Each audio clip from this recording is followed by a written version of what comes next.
Ayatollah Ali Khamenei has ruled Iran longer than any other leader since the 20th century. From a young cleric in Mashhad to the helm of a theocratic republic, his life mirrors the evolution of modern Iran itself, an arc of revolution, resistance, and rigid ideology mixed with political maneuvering. While Ayatollah Khomeini was the charismatic founder, Khamenei has been the strategic consolidator, shaping Iran into a hybrid system of republican institutions controlled by clerical oversight. His leadership has survived wars, sanctions, uprisings, and international isolation. As Iran stands at a crossroads, facing generational shifts, economic woes, and geopolitical pressure, Khamenei's shadow looms large over the future. Whether his vision of the Islamic Republic endures will depend on how the next supreme leader, and the Iranian people, interpret his legacy. Early life and religious roots. Ali Hosseini Khamenei was born on July 17, 1939, in Mashhad, one of Iran's holiest cities. He was the second son in a deeply religious family of modest means. His father, Sayyid Javad Khamenei, was a respected but not prominent cleric of Azerbaijani heritage, and his mother, Khadija Murdamati, came from a family with deep religious ties in northeastern Iran. From a young age, Ali Khamenei was immersed in the world of Sharia scholarship. He began formal religious education at age 5, studying the Quran, Persian literature, and basic Arabic grammar. By his teenage years, he had enrolled in the Mashhad seminary, studying under prominent scholars and quickly establishing himself as a promising young cleric. His deep voice, intense demeanor, and sharp intellect earned him the attention of teachers and peers alike. Unlike many clerics who stayed within traditional theology, Khamenei had a strong interest in political and revolutionary thought. He read works by anti-colonial thinkers and Islamic revivalists, especially those who opposed Western imperialism and monarchy. The life of Imam Hussein, the Sharia martyr, became a symbolic template for resistance in his worldview. Political awakening and activism against the Shah. Khamenei's political consciousness began to blossom in the late 1950s. After completing early studies in Mashhad, he traveled to the holy cities of Qom and Najaf, the centers of Sharia theology, to study under some of the most renowned scholars of the time.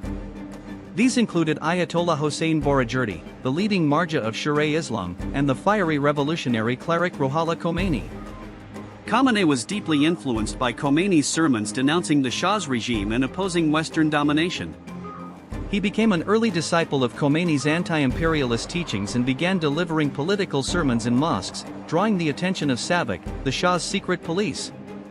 In the early 1960s, he returned to Mashhad and began preaching against the Shah's White Revolution, which included land reforms and women's suffrage. Khamenei argued these policies were Western-inspired and aimed to weaken Islam and clerical authority. In 1963, after Khomeini's arrest following his anti-Shah sermon during Ashura, Khamenei participated in protests that erupted nationwide. These were brutally suppressed. Arrests, imprisonment, and exile. Khamenei became a marked man in the eyes of the Pahlavi regime. From 1963 until the revolution in 1979, he was arrested 6 times and spent multiple years in prison or internal exile. During his imprisonments, he was subject to harsh interrogations and solitary confinement, which only hardened his resolve.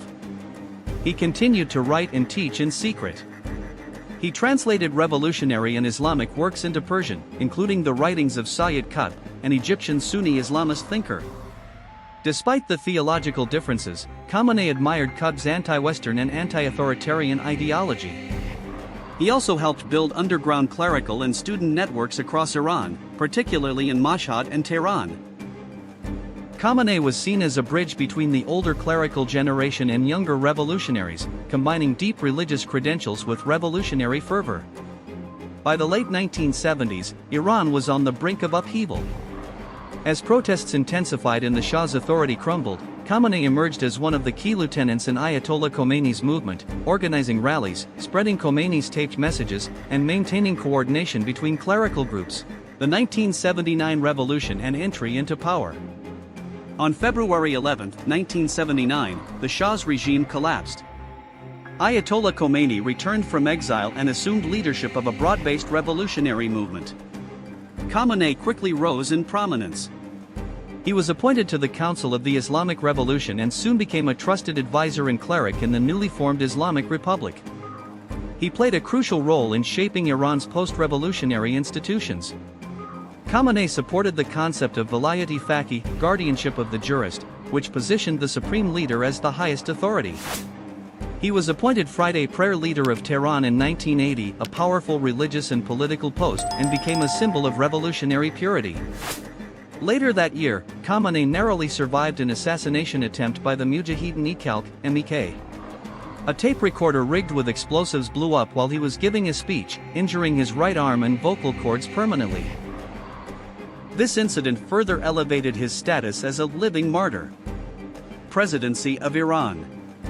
Following the assassination of President Mohammad Ali Reza in August 1981, Khamenei was elected as President of Iran, serving 2 terms from 1981 to 1989.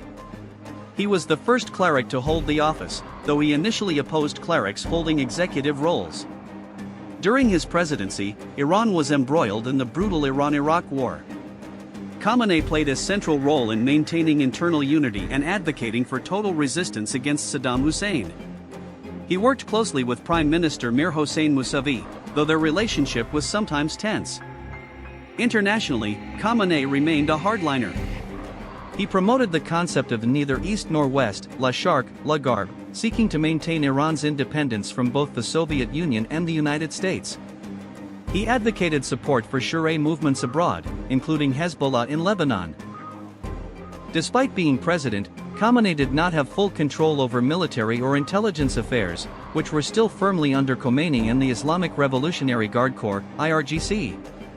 Yet, he gained the trust of the supreme leader and the conservative clergy. Supreme Leader of Iran. When Ayatollah Khomeini died in June 1989, the Assembly of Experts faced a difficult task, finding a successor. The ideal candidate, Ayatollah Montazeri, had been dismissed by Khomeini months earlier. Khamenei, though not a recognized marja, source of emulation, was elected as supreme leader by the Assembly in a controversial but decisive vote. The Iranian constitution was amended to allow a supreme leader without the highest clerical rank. Khamenei gradually consolidated his position, appointing loyalists to key positions in the military, judiciary, and clerical establishment.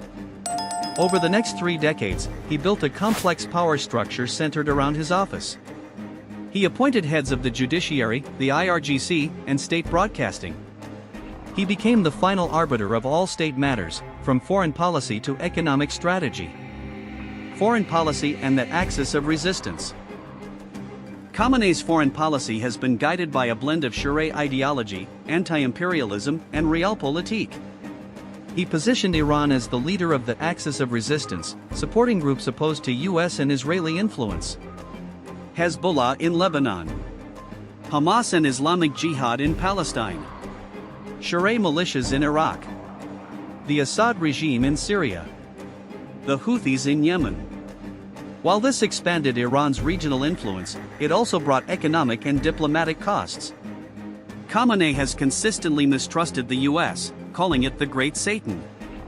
Though he allowed President Hassan Rouhani and Foreign Minister Javad Zarif to negotiate the 2015 nuclear deal, JCPOA, with world powers, he remained publicly skeptical. When the US withdrew from the agreement in 2018 under President Trump, Khamenei said it vindicated his position. Economic and social challenges. Iran under Khamenei has faced multiple economic crises caused by international sanctions, corruption, mismanagement, and overdependence on oil. Despite ambitions for a resistance economy that reduced reliance on foreign trade, Iran remains vulnerable. Khamenei promotes Islamic economics and self-sufficiency, but privatization and modernization have been uneven. The IRGC controls large swaths of Iran's economy, from construction to banking. On social issues, Khamenei supports conservative values. He has opposed liberalization of dress codes, gender equality initiatives, and Western cultural influence. He views social liberalism as a threat to Islamic identity. Ayatollah Ali Khamenei, Iran's supreme leader, holds a strongly anti-Israel position. He refuses to recognize Israel as a legitimate state, calls it a fake and cancerous regime, and supports armed resistance against it, especially through groups like Hezbollah and Hamas. Khamenei backs the Palestinian cause and promotes the idea of a single Palestinian state with a referendum including all original inhabitants, rejecting any two-state solution. He also leads Iran's annual Quds Day rallies to denounce Israel and support Palestinian liberation.